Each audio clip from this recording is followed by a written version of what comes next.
that are doing it. Oh my goodness, my eyelashes are stuck to each other. Don't you hate that? How does that even happen?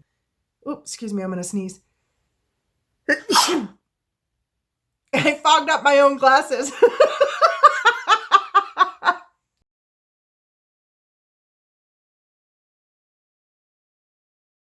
Hi guys, it's Monique with Oak Knob Makes, and I'm back on this Sunday to talk to you about what sort of safety precautions do you really need to take. I joined a couple of Facebook groups about resin casting this week and came across lots of questions people seem to have about what kind of safety precautions do you need to have? You got to do some research, and I know not everybody does, but I'm here to say please do some research before you start crafting with chemicals. Let's just be smart about our crafts. I'm going to suggest that no matter what type of resin you use, you type in the name of the resin and MSDS, and up will pop the safety data sheet for the chemicals that you're using. Read it. If you want to be really smart, print it out and keep it so that you have a copy of it. And if you don't understand exactly, these companies have customer service. Call them and talk to them. Ask questions. Don't be afraid to sound dumb. Try and be in a ventilated area. Now, clearly, I'm in the second story of my house. I don't have a garage door I can open, but I do have windows. This stuff smells. Mine say no VOC. They still smell. And if I don't have a respirator on, by the end of the day, I have a headache. This is the respirator. This is what it looks like. You can get it at Amazon. You get it Tractor Supply, Harbor Freight, whatever place is currently rocking your boat, that's where you can look for this. You will need, for resin, 2 different types of cartridges. You will need a type of cartridge for dust particles, which you should have anytime you're sanding anything. When you are pouring the resin, you need cartridges that will handle organic compounds. And these are the vapor ones. It's organic vapor cartridges. This one is a 3M. It happens to be a P100 filter. Now, 2 of them come in the bag. It's very easy to use. I would show you. I'd take my hat off and show you, but no thanks. I'm not that dumb. My hair's crazy. But anyways, we're going to pretend. So you kind of put this over. It's a little bit weird at first. Put it on the top of your head. Pull it down so that it sets on your face.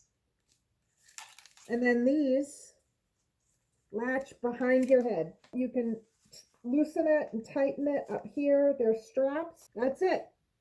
Have some safety glasses. These are prescription readers from Zenny. I think they cost me 20 bucks, so I wear these instead. Wear gloves, folks. Resin on your skin feels gross. It's sticky like sap.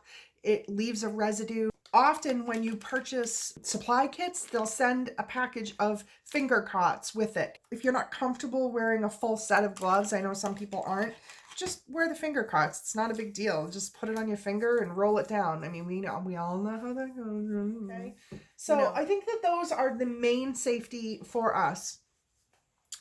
I am going to give a quick once over to what happened to me last weekend, which was a lesson. Sitting here doing this, and you all know my Harry baby, my little buddy who follows me around and it is in most of my videos.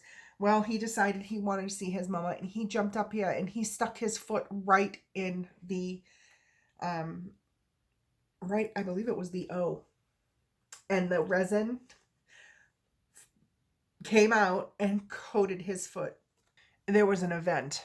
I had resin all over my floors because he was, of course, running away because he was scared because he startled me. So I jumped. So he then jumped down and took off. Dave was out on the property. I think he was out at the campsite doing something. So I was here alone, and I chased Harry around the house until I finally caught him. And then I wrestled him down onto the floor so that I could pin him long enough to clean off his foot with baby wipes. Now, baby wipes is something you should keep.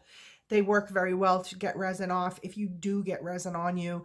He had some on his tail. So I had to then spend the rest of my Sunday last week monitoring him to be sure that he hadn't actually gotten any of it in his mouth, tried to groom it before I was able to get a hold of him.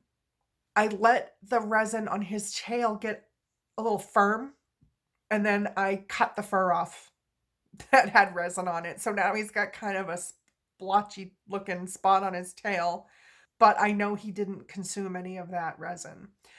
His foot he walked with that, they walk and they pick up their foot and they kind of do one of these things. He did that for like 2 days. And I know why he did, because it has that weird feeling that you get. It's like it coats it. But I cleaned his foot and cleaned his foot and cleaned his foot and cleaned his foot. I mean, I must have cleaned his foot half a dozen times in an effort to be sure that as he was grooming it, he wasn't going to consume the resin. It's been a week. Harry is fine. His tail is fine. His foot is fine.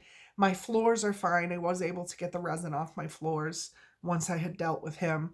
And the big lesson we learned is that when I am pouring resin, I have to shut the door. The cats can't come in here. And I was thinking about it afterwards as well, that even though I have the window open, I'm wearing a ventilator. They are not.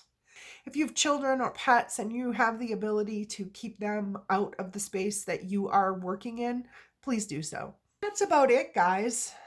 I think that's all I really wanted to cover with you. Hopefully I gave you some good information, some encouragement to try new things, but also encouragement to do it in a way that is smart, where you're being safe.